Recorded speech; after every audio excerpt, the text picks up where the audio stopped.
자, 예수를 그리스도로 믿는 믿음, 우리 요한복음 20장 31절에 예수께서 하나님의 아들 그리스도이심을 믿게 하려 함이라라고 하는 성경의 기록의 목적을 우리가 받았습니다. 이게 성경의 기록의 목적이라고 얘기하면, 그러면 사실 이게 그렇다고 하면 우리가 생각해 볼 수 있는 수많은 것들이 이것과 연결되어져야 됩니다. 예를 들면 우리가 이제 여기 있는 뭐 사역자들, 앞으로 계속 사역하실 분들, 설교는 뭐 해야 되는가?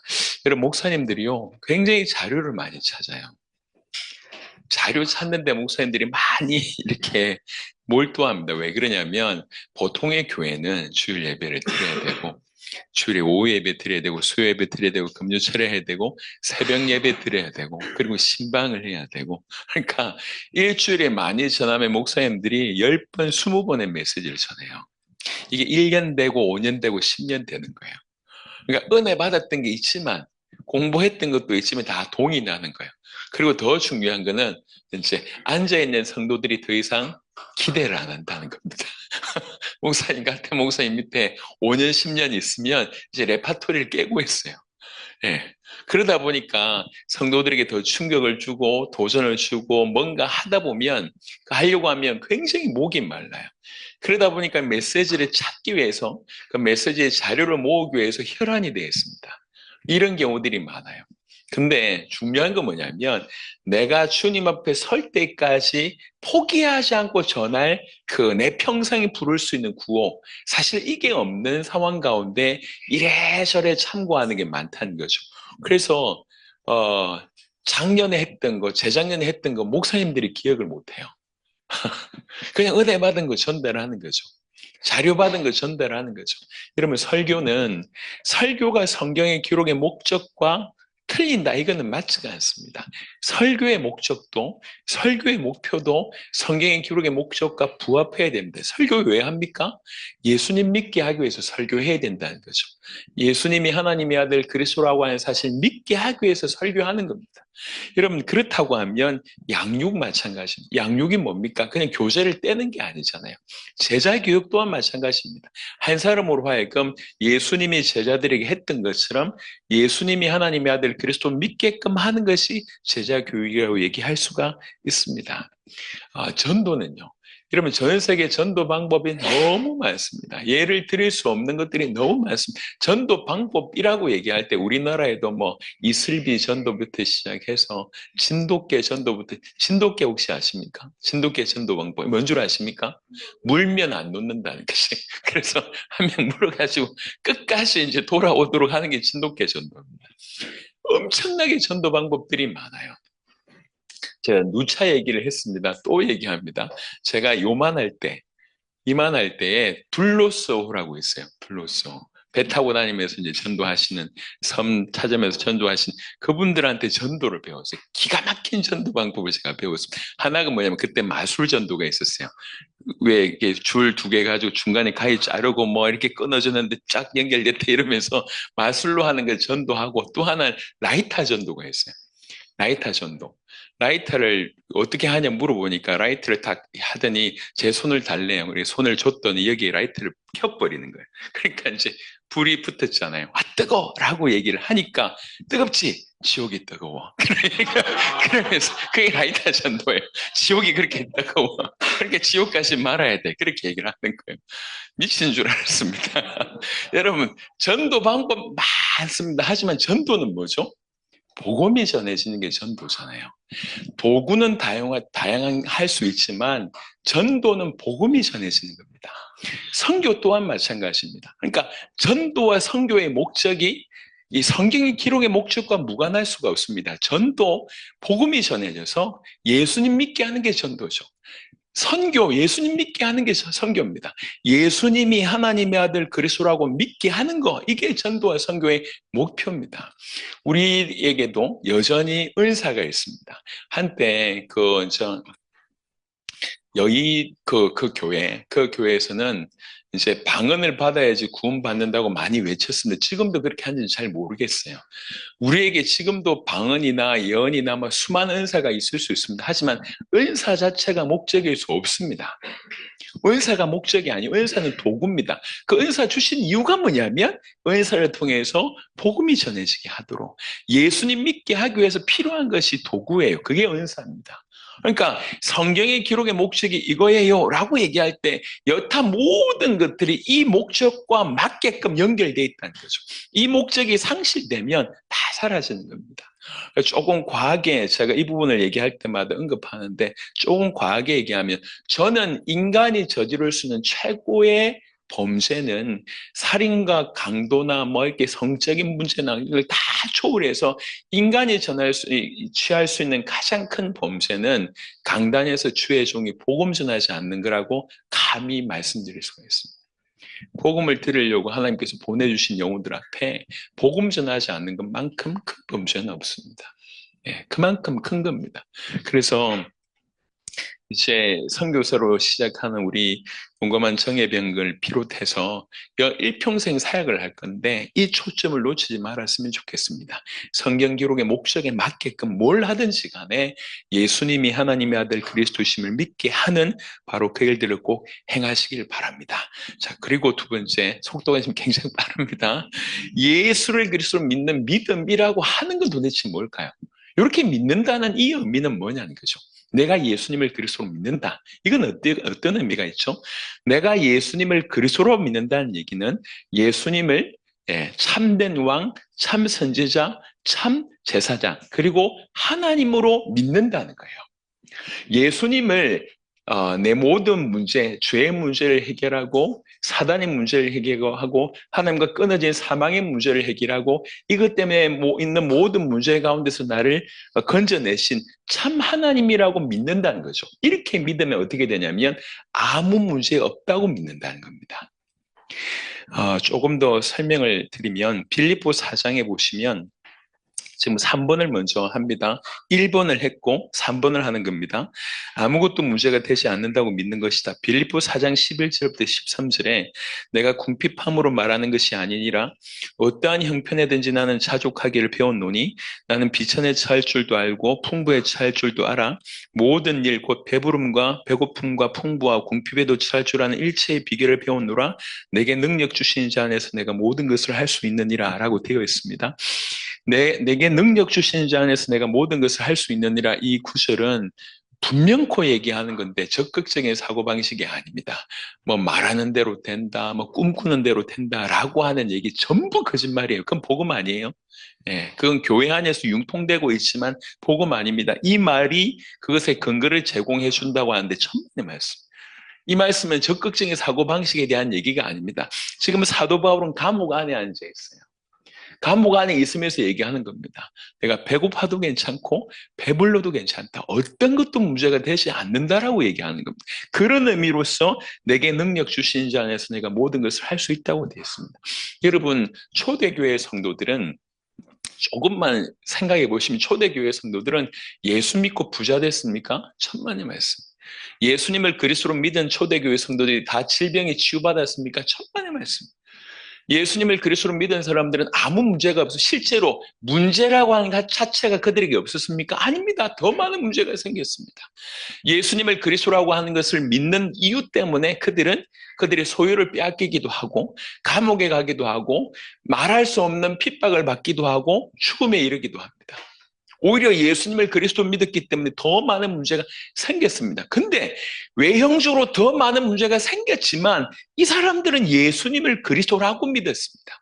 나의 모든 죄와 내 모든 허물과 내 모든 사단에 속한 또 사망의 모든 문제에서 나를 건져내신 그분은 나와 동행할 뿐만 아니라 영원토록 나와 함께 계시다고 하는 이 땅뿐만 아니라 저 세상까지 내 모든 문제를 끝냈다고 하는 그렇게 그리스도를 믿었다는 거죠. 그러니까 눈에 보일 때는 핍박이고 어려운 거 수많은 문제가 왔는데 이들에게는 그것이 문제가 되지 않았다는 것입니다.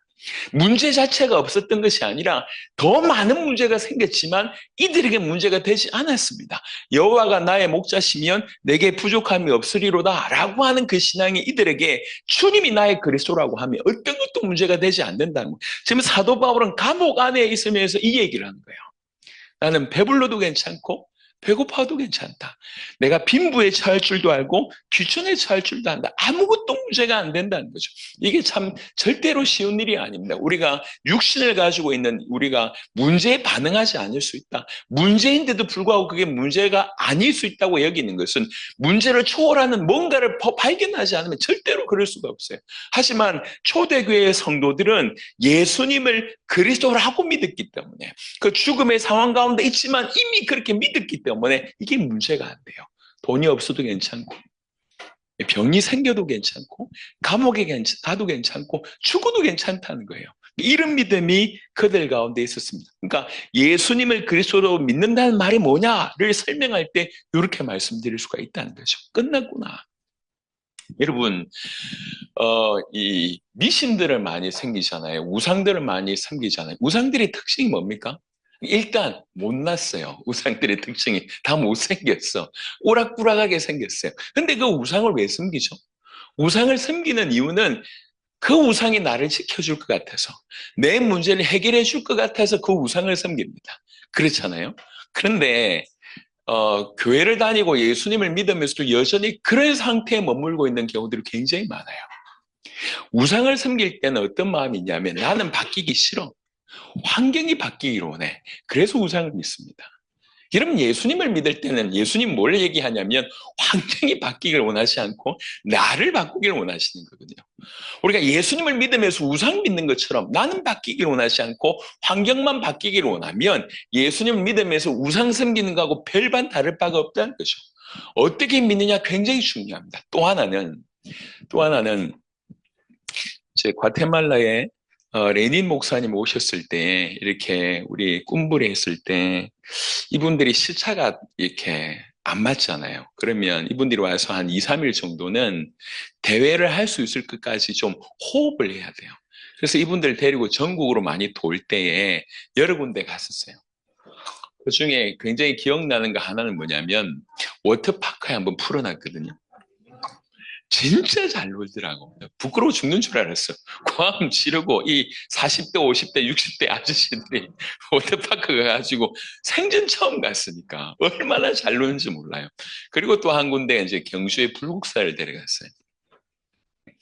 불국사에 데려갔는데 한국에 이제 우상들의 모습을 보여주려고 데려갔는데 레니 목사님 아주 유심하게 보면서 그 이제 절에 들어가서 이렇게 절하는 사람들이 들어가기 전에 뭘 막 쓰고 들어가서 막 이렇게 하는 거예요. 그걸 보고 뭘 쓰는지 이렇게 궁금해서 이 통역사한테 이게 뭐냐고 물어보니까 이제 소원을 적어놓은 거. 그 소원 보니까 뭐가 적혀 있냐면 그런 거죠. 사업 잘 되게 해주세요. 자녀들 지켜주세요. 건강 잘 되게 해주세요. 요 문제 해결해 주세요. 그런 거예요. 그 얘기를 이 사람이 딱 듣고 나서 이후에 이제 설교를 한번 했어요. 똑같더라.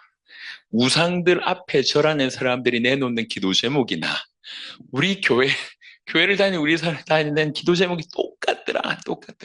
여러분 모든 문제가 끝났다고 믿지 않는 사람은 끝내려고 삽니다.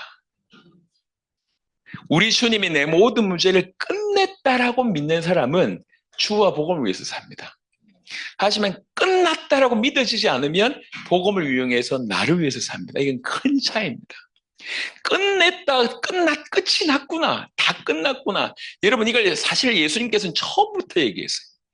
무엇을 먹을까? 무엇을 입을까? 무엇을 마실까? 염려하지 마라. 이건 이방인들이 구하는 것이다. 너희 하늘 아버지께서 너희에게 이것이 필요하다는 걸 아신다. 그러니 그런 거 염려하지 말고 먼저 그 나라와 그 일을 구하라. 그리하면 이 모든 건 너에게 더하여 주시리라. 마태복음 6장 처음부터 얘기하셨어요.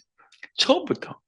디모데후서에 보면 우리는 좋은 병사로 부르심을 받았다. 병사로 부름받은 자는 오직 부르심을 자기를 불러준 그분만 기뻐하는 거지 자기 생활에 매이지 않는다 그랬어요.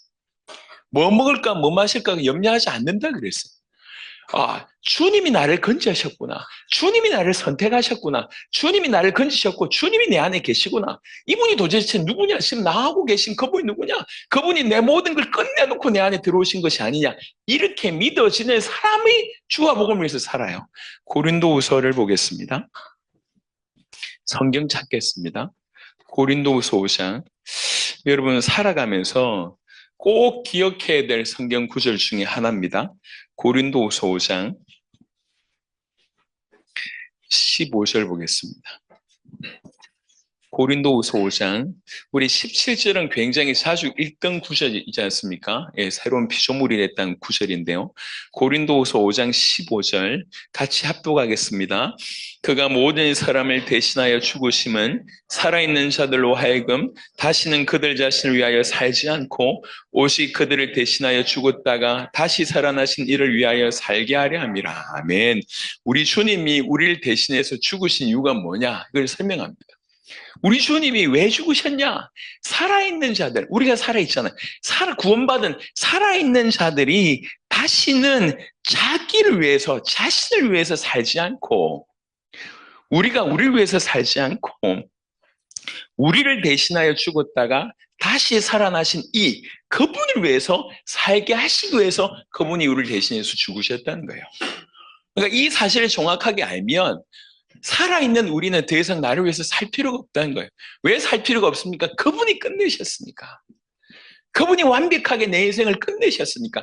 그분이 나를 구원하셨다는 얘기예요. 내 과거를 끝냈다는 얘기예요. 내 모든 저주를 끝냈습니다. 그리고 지금 나와 동행하십니다. 나의 미래는 영원한 하나님의 나라입니다. 과거, 현재, 미래가 끝났어요. 그분이 나와 동행한다 끝났다니까. 동행하신 그분이 하나님이시래요. 동행하신 그분이 그리스도래요. 모든 것이 끝났기 때문에 더 이상 내가 나를 위해서 살 필요가 없는 것이, 내가 나를 위해서 모든 것을 끝내신 그분을 위해서 살게 되면 이 나머지 것들이 따라온다, 더하여 주신다라고 얘기하고 있는 것이 마태복음 6장의 내용입니다. 그래서 예수님을 그리스도로 믿는다는 얘기는 조금 과하게 설명해 주시면 이번의 말씀처럼 내가 그리스도와 함께 죽었고 그와 함께 일으키심을 받았고 그가 내 안에 사신다고 믿는 것이다 라고 하는 이 말은 끝났다는 거예요. 내 모든 것이 끝났기 때문에 더 이상 내가 나를 위해서 살 필요가 없다는 것입니다. 예. 이렇게 예수님을 그리스도로 믿는다는 것이 이렇게 조금 부연 설명이 되면 이런 믿음 가운데 우리가 사는 것입니다. 지난 세월 동안에 당대 세계복음화의 사역을 걸어오면서 어려움이 많았습니다. 경제적인 어려움도 많았고 사람의 어려움이 많았고 중간중간에 사역 현장에서 어려움이 많았습니다. 어려움이 왜 없겠습니까? 교회 하나를 유지해도 어려움이 많은데 어려움이 많았습니다. 없지 않았습니다. 지금도 그 문제는 계속 ing 중에 있습니다. 하지만 그것이 복음과 어떤 사역을 위해서 어떤 장애물이 되느냐? 그렇지 않습니다. 모든 것이 끝났다고 믿기 때문에 그냥 믿음으로 계속 걸어갈 수가 있는 겁니다. 어제도 제가 좀 말씀드렸던 것 같은데 목사님들이 이렇게 힘든 분들이 많아요. 진짜로 목사님들 불쌍한 분들입니다. 그래서 목사님들을 좀 위해 주시기 바랍니다. 다 속에 병이 있어요. 머리가 열이 나요. 그래서 탈모가 생기는 거예요. 안에 병이 계속 생기는 겁니다. 근데 목회자들이 이 복음이 어떤 의미가 있고 이 복음을 어떻게 해야 될지가 답이 없으면 일어나는 수많은 문제가 걸려들 수밖에 없어요. 인간인지라 넘어질 수밖에 없어요. 그러니까 의외로 목회자들 중에 뭐라 그러죠? 우울증 그리고 이제 또 뭐라 그러죠? 공황장애 그런 부분들이 꽤 많다고 하더라고요. 저 없습니다. 저는 없습니다. 꽤 많대요.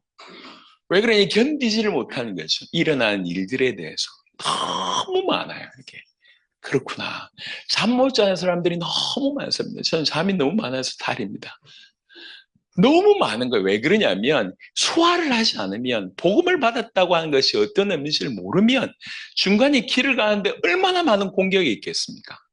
이게 비단 목회자뿐만 아니라 선교사도 마찬가지고 사역자도 마찬가지고 선한 마음으로 복음 전하고자 하는 모든 사람들에게 사실 있는 겁니다. 예수님을 그리스도라고 진실로 믿으시길 바랍니다. 그 말은 그분이 내 모든 것을 끝내셨다고 내가 믿는 겁니다. 내 모든 문제가 끝났다. 그리고 어떤 것도 문제가 되지 않는다라고 믿는 것입니다. 그분이 나의 왕이며 나의 제사장이며 나의 선지자며 나의 하나님이며 나의 주인이시기 때문에 그렇다.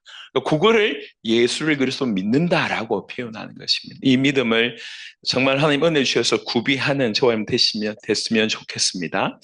그래서 그 다음에 3번에 그렇게 예수를 그리스도로 믿는 자가 하나님께로부터 난 자입니다. 요한일서 5장 1절에 예수께서 그리스도심을 믿는 자마다 하나님께로부터 난 자니 또한 나으신 이를 사랑하는 자마다 그에게서 난 자를 사랑하느니라. 제가 요한복음 1장 12절과 연결해서 말씀을 드렸습니다. 영접하는 것은 그 이름을 믿는 것이고 예수 이름을 믿는다는 것은 예수님의 전부를 믿는다는 것이고 예수님이 어떤 분이신지를 믿는다는 것이고 예수님이 하나님의 아들 그리스도라고 하는 사실을 믿는 것이 영접하는 것이고 그 자가 하나님께로부터 난 자입니다. 그래서 구원이라고 하는 것이 사실은 하나님께 나다라고 하는 것이 구원이라고 얘기할 때 구원은 사실은 굉장히 신비한 능력입니다. 이 구원을 우리가 다 이해할 수가 없어요. 그래서 아주 좁혀서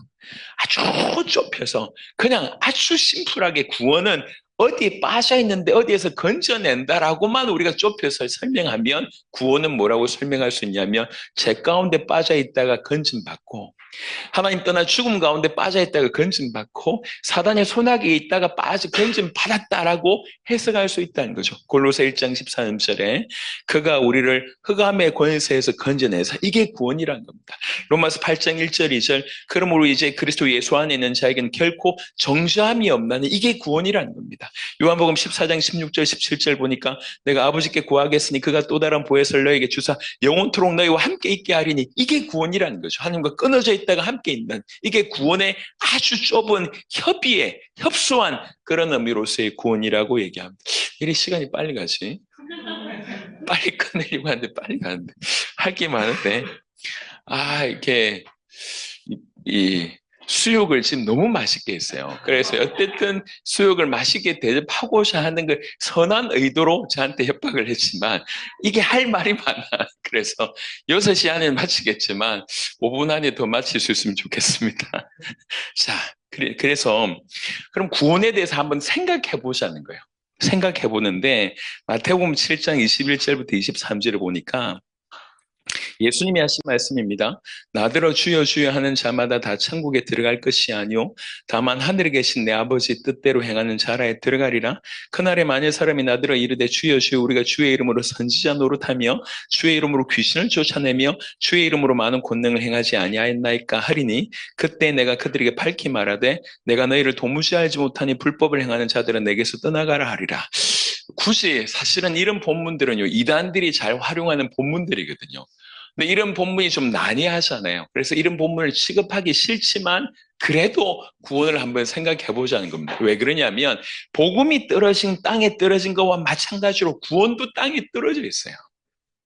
이게 너무 쉽게 생각하는 거예요. 영접 기도하면 구원받습니까? 왜 그렇게 생각하죠? 영접해야 구원받는 겁니다. 영접 기도한다고 구원받는 게 아니에요. 여러분 지금 현재 교회 다니는 사람들보다 교회 다녔다가 바깥으로 떠나간 사람들이 몇 배는 더 많습니다.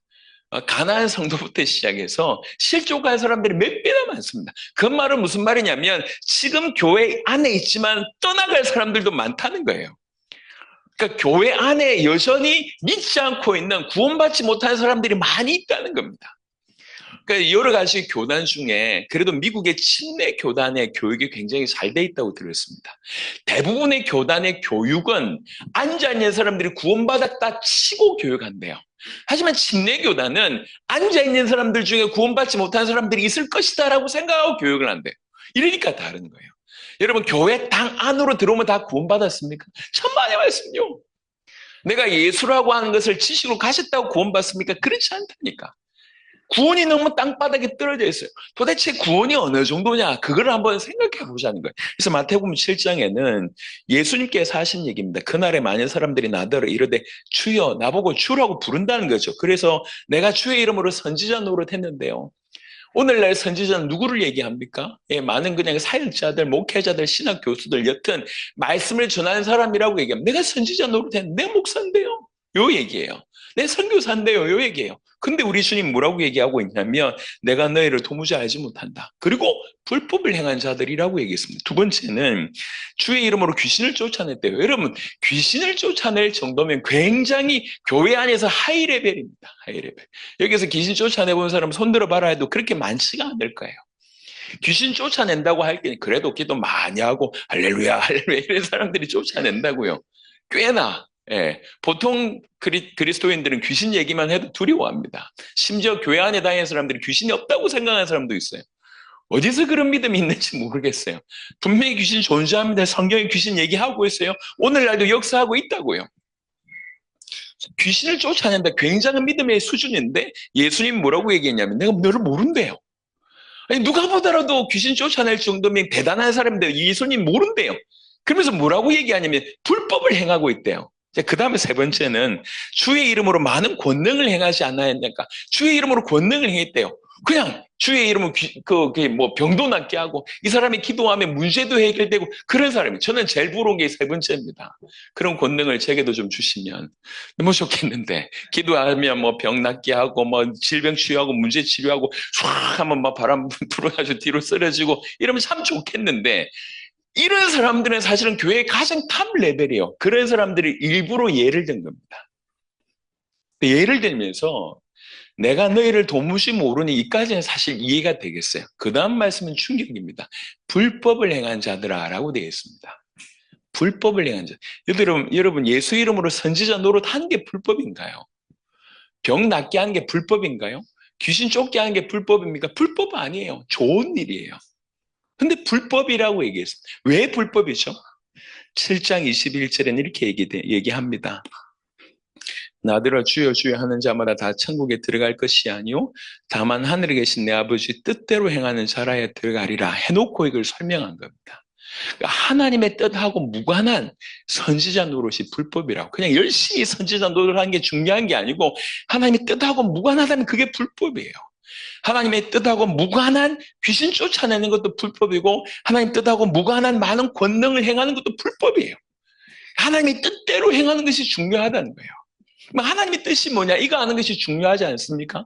성경에 하나님의 뜻에 관해서 몇 가지가 쭉 나와 있습니다. 예를 들면 항상 기뻐하라, 쉬지 말고 기도하라, 범사에 감사하라, 이것이 너희를 향하신 하나님의 뜻인 이런 구절이 있지 않습니까? 하지만 조금 더 구체적으로 하나님의 뜻에 대해서 노골적으로 언급한 구절은 요한복음 6장 39절부터 40절로 이해할 수 있습니다. 예수님이 직접 아버지의 뜻이라고 얘기했으니까요. 나를 보내신 이의 뜻은 내게 주신 자 중에 내가 하나도 잃어버리지 아니하고 마지막 날에 다시 살리는 것이니라. 또 내 아버지의 뜻은 아들을 보고 믿는 자마다 영생을 얻는 이것이니 마지막 날에 내가 이를 다시 살리리라 하시니라. 두 가지가 있습니다. 하나는 예수님이 내 아버지 뜻이 뭐냐? 아들 보고 믿는 자 영생을 얻는 것이라고 합니다. 자기를 보고 믿는 자 영생을 얻는 것이라. 복음을 받고 예수님을 믿는 자, 예수님이 하나님의 아들 그리스도라고 하고 이렇게 믿는 자, 아들을 보고 믿는 자, 그에게 영생 주는 것이 아버지의 뜻이래요. 복음이 아버지의 뜻이고 복음을 믿는 것이 아버지의 뜻이고 두 번째는 나를 보내신 이의 뜻이 내게 주신 자 중에 내가 하나도 잃어버리지 않는다. 이게 뭘 얘기합니까? 이게 세계복음을 얘기합니다. 하나님의 그 택하신 모든 영혼들이 구원받는 것, 그게 아버지의 뜻이라고 얘기하고 있습니다. 39절과 40절을 어떻게 해석하시든지 간에 이 안에는 복음과 한 영혼도 빼지 않고 건져내는 세계복음의 의미가 담겨져 있습니다. 이것이 하나님의 뜻이라고 얘기할 때 이것과 무관한 여러 가지 것들이 불법이라는 거예요. 중남미 많은 목회자들이 바로 이 부분에 큰 충격을 받았습니다.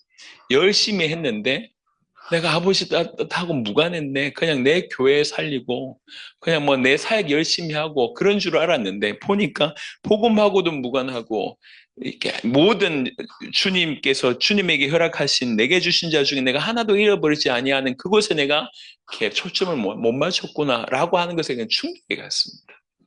지금 우리가 겸손하게 돌아봐야 될 것 같습니다. 구원 그냥 귀신 쫓아낸다고 구원받는 게 아닙니다. 권능 행하는 게 구원받는 게 아니고 많이 사역하는 게 구원받는 것이 아니에요. 정확하게 아들을 보고 믿는 것이 구원받는 것이고 그 복음 받은 자들을 통해서 아버지께서 허락하신 모든 영혼들을 건져내는 것이 아버지의 뜻이라고 해석할 수가 있겠습니다. 자, 이제 구원에 관해서 조금 더 나아가서 제가 이제 세 가지 챕터를 들었는데, 그 중에 하나 유대인들, 가로치고는 바리새인들이라고 얘기를 좀 드립니다. 여러분, 이런 사람이 있어요.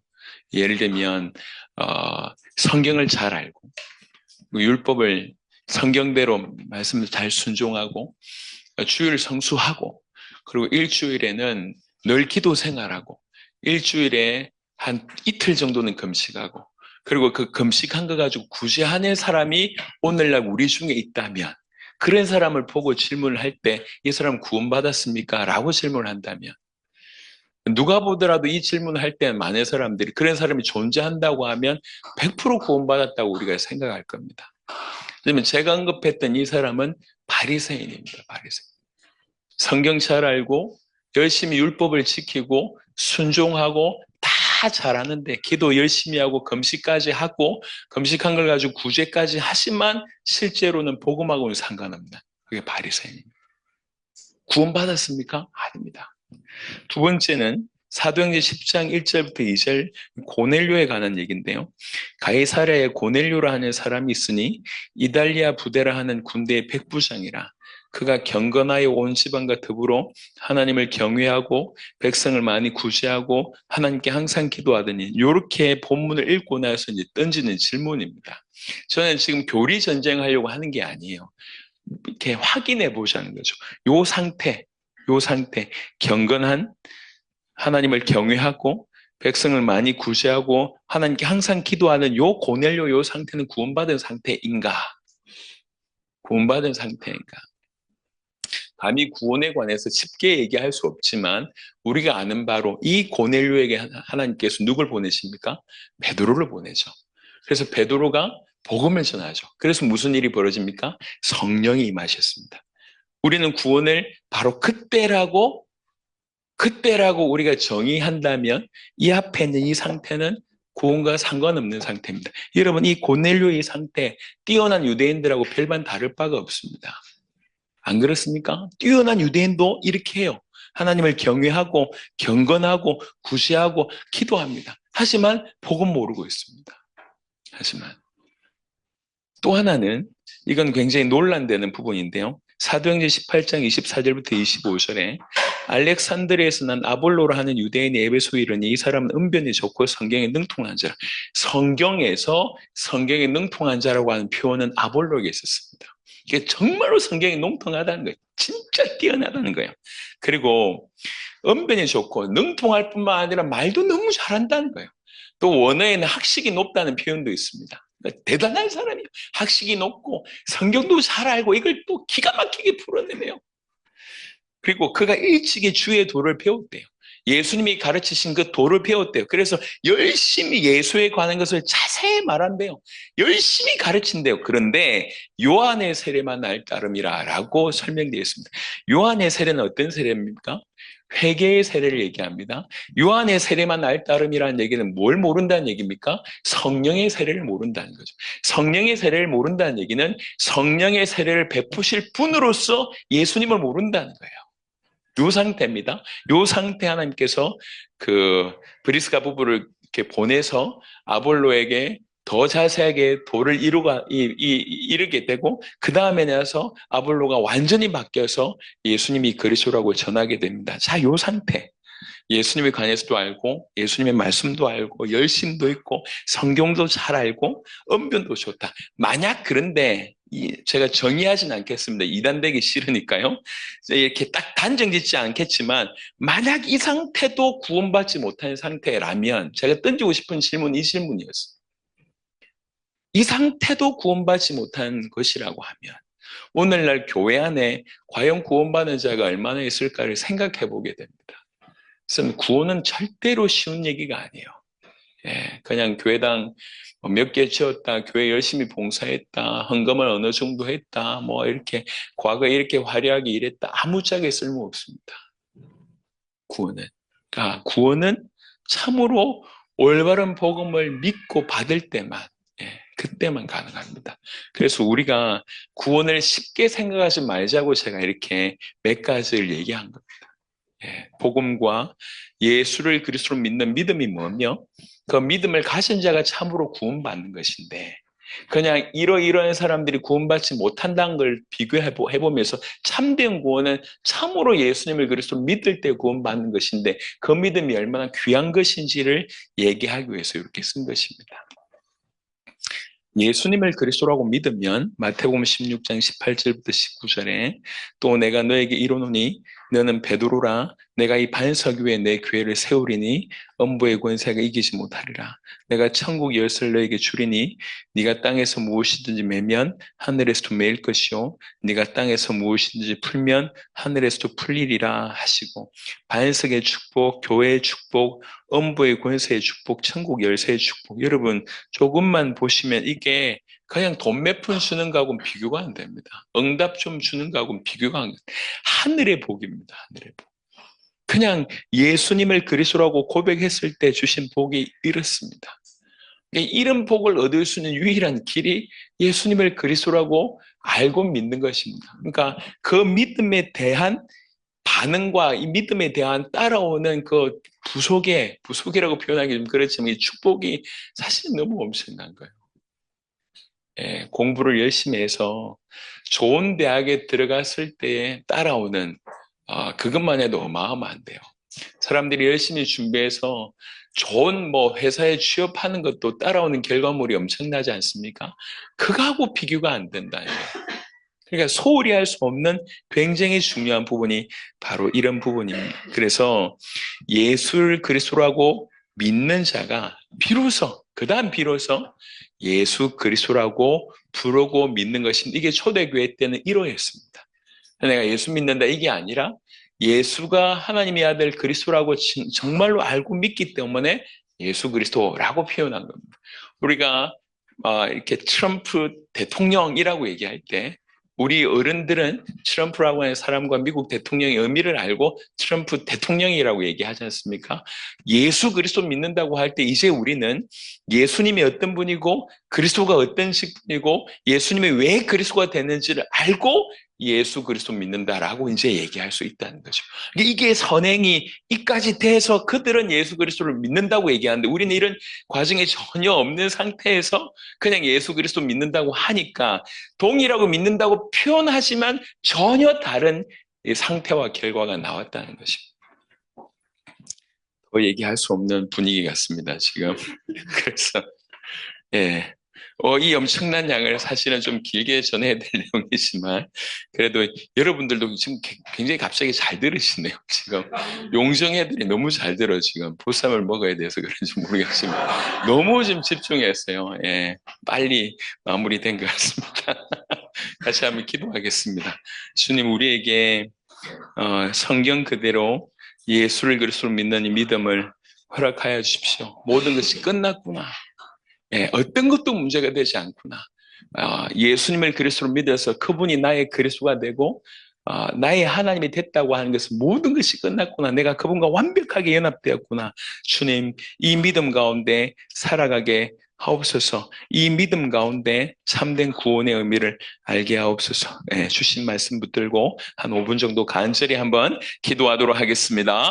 하나님 감사합니다. 아버지 하나님이여, 정말 우리에게 예수님을 하나님의 아들 그리스도로 믿는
을 하나님의 아들 그리스도로 믿게 하여 주옵소서. 이 믿음이 무엇을 의미하는지 알게 하소서. 그렇게 믿을 때 어떤 것도 문제가 되지 않으며, 그렇게 믿을 때 모든 것이 끝났다고 믿으며, 그렇게 믿을 때 우리는 더 이상 나를 위해서 살지 않고 나를 위해서 죽으신 바로 그분을 위하여 살아갈 수밖에 없는 줄 믿습니다. 우리의 삶이 그렇게 믿고 그렇게 살아갈 수 있도록 축복하여 주옵소서. 감사를 드리고 우리 주 예수 그리스도 이름으로 기도드렸습니다. 아멘.